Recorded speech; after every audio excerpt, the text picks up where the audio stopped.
Hai semuanya, jadi di video kali ini gue bakal kasih kalian 4 rekomendasi prosesor Intel dengan budget yang gue bisa katakan ya agak lumayan mahal, tapi ini masih worth it banget buat tahun 2024. So, semoga video bermanfaat. Oke guys, jadi pertama prosesor yang akan gue ulas buat rekomendasi kali ini adalah prosesor Intel Core i3 Gen 12100. Jadi untuk prosesor ini non-F, jadi bisa nyala tanpa memakai VGA eksternal. Ini rekomendasi dari gue. Pertama ini ini prosesor hemat daya. Budgetnya 2.531.000. Untuk Intel, kita nggak bisa bohong juga. Intel itu dia harganya emang nggak main-main kalau untuk Intel. Makanya kalau kalian budget mepet-mepet, ya AMD lah. Ya kalau Intel itu budgetnya agak lumayan kalau Intel makan biayanya. Kayak kalau gue sih prefer AMD kalau merakitan PC yang murah-murah meriah lah, tapi dengan spesifikasi dengan kualitas masih mantap kalau AMD. Cuma kalau kalian mau Intel juga monggo aja. Sebenarnya Intel AMD menurut gue sih nothing, nggak ada sampai gimana banget, sama aja lah kalau menurut perspektif gue lah, nggak sampai gimana banget. Jadi kalau i3 12100 tuh 2,5 juta. Pokoknya link semua gue taruh di deskripsi kalau kalian misalkan mau rakit PC, bisa mengambil prosesornya dari sini. Jadi kalian harus cari motherboard yang soket LGA 1700. Habis itu dia udah 4 core 8 threads, ada iGPU juga, UHD graphics 730, jadi gue pastikan hemat daya. Keluaran tahun 2022, berarti udah 2 tahun. Dia support DDR4 dan DDR5. Untuk DDR4 support di 3200 MB transfer per second dan DDR5 nya 4800 MB transfer per second. Frekuensinya 3,3 atau 4,3 dengan TDP-nya di 60 watt, power limit 1-nya 60 watt, power limit 2-nya di 89 watt. Jadi kalau teman-teman misalkan berminat, link di deskripsi. Ini rekomendasi prosesor yang pertama. Ini bisa buat editing, buat gaming, buat rendering, buat live streaming. Masih bisa banget ya. Habis itu udah i3 12100. Kalian habis itu gue saranin lagi kalian ambil yang i5 12400. Selisih harganya sekitaran 300.000 atau 400.000. Ini dari Enter komputer udah pasti trusted juga. Jadi Intel Core i5 12400 ya sama juga lah. Ini pasti bisa buat live streaming, editing, main gaming, GTA 5 roleplay gitu ya. Linknya gue taruh deskripsi juga. Untuk spesifikasi lebih lengkapnya kalau i7 lagi.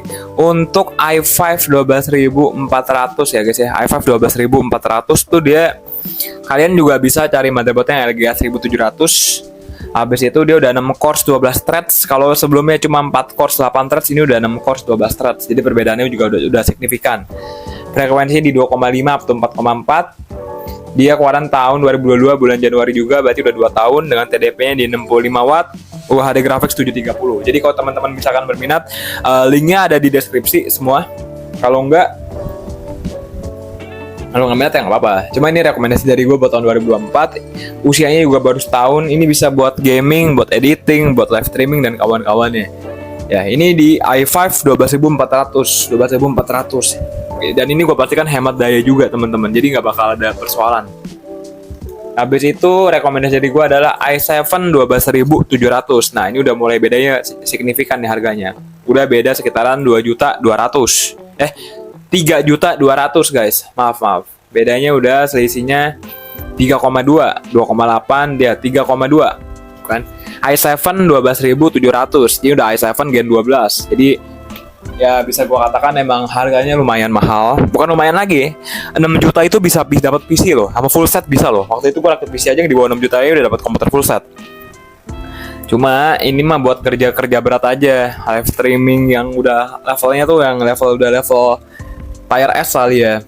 Ini motherboardnya aja bisa berapa duit, RAM-nya berapa duit, belum SSD, belum casing, belum power supply, gitu ya. Oke. Untuk spesifikasinya ini juga bisa hemat daya juga guys.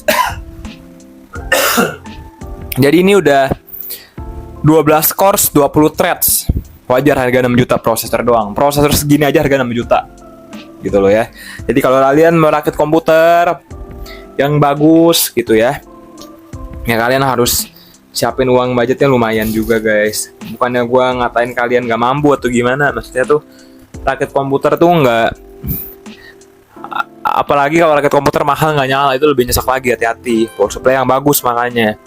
Ini dia ada hybrid cores-nya dengan peak cores-nya 8, e-cores-nya 4 dia.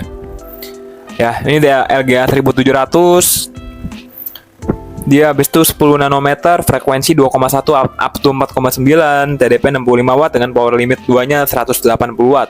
Support DDR4 dan DDR5.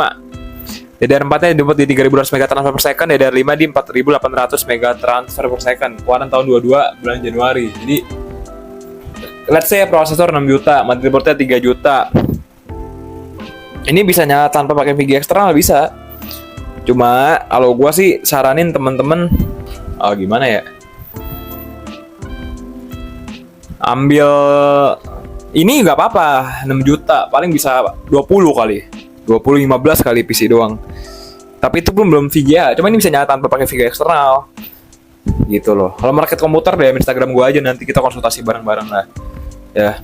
Enaknya tuh ada orang konsultasi sama gua tuh dia mau bayar loh, ada enak gitu. Gila loh, kadang-kadang orang kejam juga coy. Gue layanin 2 jam gak ada tuh dia basa-basi mau lahir apa. Tau-taunya rakit bisik kagak. Cuma kayak dia tuh kayak pengen rakit sendiri, nanya spesifikasi dari gue gitu. Dengan alibinya mau rakit bisik sama gue, ada aja orang begitu ya.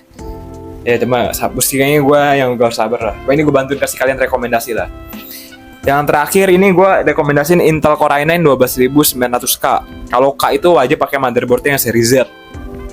Ya, ini 8,9 juta. LGA 1700 juga, ini lebih kencang lagi nih. Ini udah 16 cores, 24 threads. P-coresnya 8, E-coresnya 6 ya. E-coresnya 8 juga guys. Dia pakai UHD grafik 770, keluaran tahun 2021 dengan frekuensi 3,2 up to 5,2 GHz, TDP-nya di 125 watt. Gue udah bilang kalau seri K itu gue pastikan makan dayanya lumayan dengan power limit 2-nya di 241 watt. Ya. Gue udah bilang wanti-wanti kalau prosesor seperti ini motherboardnya yang seri Z, karena ini bisa di overclocking. Sayang kalau mau pakai yang seri H nggak bisa di overclock ya. Oke. Jadi kalian bisa lihat sendiri harganya dari 2 jutaan. Ini masih, kalau saran gue kalau mending i5 12400 ya. Beda 300.000, beda-beda tipis, mending ambil ini sekalian. Habis itu ini udah beda, kalau kalian budgetnya lumayan ambil ini aja. Kalau lebih lumayan lagi ini. Cuma kalau ini saran gua kalian wajib motherboardnya yang seri Z biar bisa di overclock gitu loh ya. Oke. So ya udahlah, ini rekomendasi gua prosesor buat tahun 2024 ya. Jadi ada 4 rekomendasi prosesor Intel yang gua pastikan bisa buat bikin hidup kalian lebih gampang. Kalau misalkan kalian pengen jadi live streamer, editing, atau mau jadi desainer apapun lah, pokoknya ini prosesornya yang paling gue saranin gitu ya. Gue yakin bikin kalian gak bakal pusing. So yaudah, kalau kalian mau nanya seputar komputer lewat Saweria, gue baca langsung gue buatin kontennya. Atau merakit komputer sama gue di Instagram @quitblack. Serius, gak ada basa-basi. Kalau konsultasi gimana pokoknya gue balas, mungkin gue lama-lamain atau gimana ya. Kecuali kalian udah bayar atau lewat Saweria, pasti gue langsung fast respon, gak pakai, karena gue tanggung jawab banget kalau soal uang gitu ya. Pasti gue rakitin, gue kirim gitu. Dan gue akan kasih spesifikasi yang terbaik lah ya. So yaudah, semoga video bermanfaat.